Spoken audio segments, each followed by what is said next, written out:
देखो आज का जो शेयर रहने वाला है वो है आपका इरेडा, यानी कि Indian renewable energy development agency limited. Share में देखोगे ना तो मतलब क्या ही हो रहा है, मतलब समझ में नहीं आ रहा है, ये वाली सी चीज़ें चल रही हैं।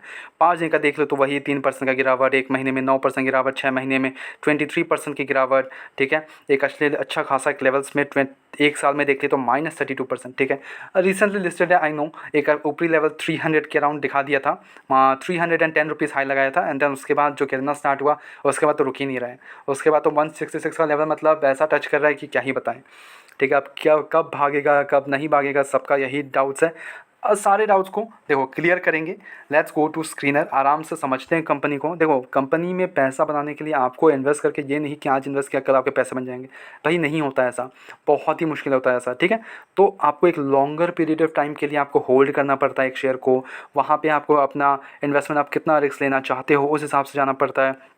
किस सेक्टर को आप चूज़ कर रहे हो, आप किस वजह से उस कंपनी में इन्वेस्ट कर रहे हो, वो सारी चीज़ें डिस्कस करके आप इन्वेस्ट करते हो। ठीक है, ऐसे ही किसी भी शेयर में आप इन्वेस्ट नहीं करते थे, तो वो सारी चीज़ें मैं आपको बताता हूँ।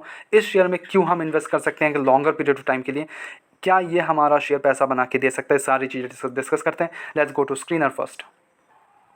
ठीक है, जो मेन चीज़ हम जो इन्वेस्ट कर रहे हैं किसी भी सेक्टर को, तो वो मेन चीज़ होता है हमारा सेक्टर, कौन से सेक्टर में हम इन्वेस्ट कर रहे हैं, ये बहुत इंपॉर्टेंट होता है। ठीक है, तो आपका जो पहला जो सेक्टर बनता है कि ये कंपनी किस सेक्टर में, renewable sector, futuristic sector, one of the most futuristic sector in the recent 5 years 10 years में। ठीक है, मोस्ट फ्यूचरिस्टिक सेक्टर।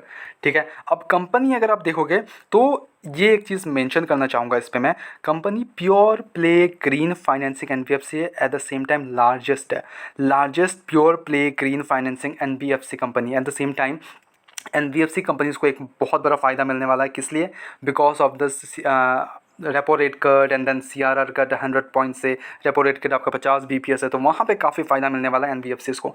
कंपनी का अगर मार्केट कैप देख ले तो 46,000 करोड़ का मार्केट का स्टॉक का पी देख लो आप 27.6 है। आई नो थोड़ा ओवर वैल्यूड है, बट पूरा सेक्टर ही अभी ऐसा चल रहा है कि ओके ओके है। ओके, स्टॉक का पी देख लो, आरओई देख लो तो आरओई ओके है, आरओसी अगर देखोगे तो थोड़ा कम है, या आई नो। डेप्थ हम कंपनी में देखते नहीं है बिकॉज एनबीएफसीज हैं।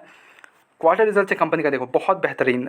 सेल्स देखो आप, रेवेन्यू मतलब रेवेन्यू देख लो 1391 करोड़ से बढ़ के 1904 करोड़ का देखने को मिल रहा है। At the same time company का जो नेट प्रॉफिट है वो 337 करोड़ से जंप होकर 502 करोड़ का हो गया है। अर्निंग पर शेयर कंपनी का 1.26 से बढ़ के 1.87 हो गया, बहुत बेहतरीन। इन्वेस्टर्स का भरोसा देख लो आप, प्रमोटर्स का स्टेक है 71%। जैसे ही क्यूआईपी के रीज़न से अभी रिसेंटली इन्होंने सेलिंग किया है तो 75 का था, मतलब परसेंटेज इनको था प्रमोटर्स के पास, बट जैसे ही इन्होंने सेल किया 71.76, वहाँ एफआईएस और डीआईएस बैठे हुए खरीदने के लिए। एफआईएस और डीआईएस ने दोनों अपना स्टेक बढ़ा लिया, 3.26 एफआईएस का एंड डीआईएस का 3.12, दोनों ही 3% अपना स्टेक बढ़ा लेते हैं। Eight the same time public ने हालांकि माल बेच दिया, हम जैसे आप जैसे लोग बेच रहे हैं एफआईएस और खरीद रहे हैं, पैसा उनका बनेगा भाई, हमें क्यों बनाना पैसा, ये वाले रीजन है। ठीक है, तो मेरे हिसाब से देखो कंपनी बहुत बेहतरीन है, फ्यूचर सेक्टर है, स्टॉक बहुत बढ़िया है, बिंदास जाओ, कोई भी इशू नहीं है, कोई भी इशू नहीं है, आराम से जाओ। बस आपको क्या करना है, आपको पेशेंस दिखाना पड़ेगा। ठीक है, पेशेंस तो दिखाना पड़ेगा तभी आपके पैसे बनेंगे शेयर में, अदरवाइज़ नहीं बनने वाला।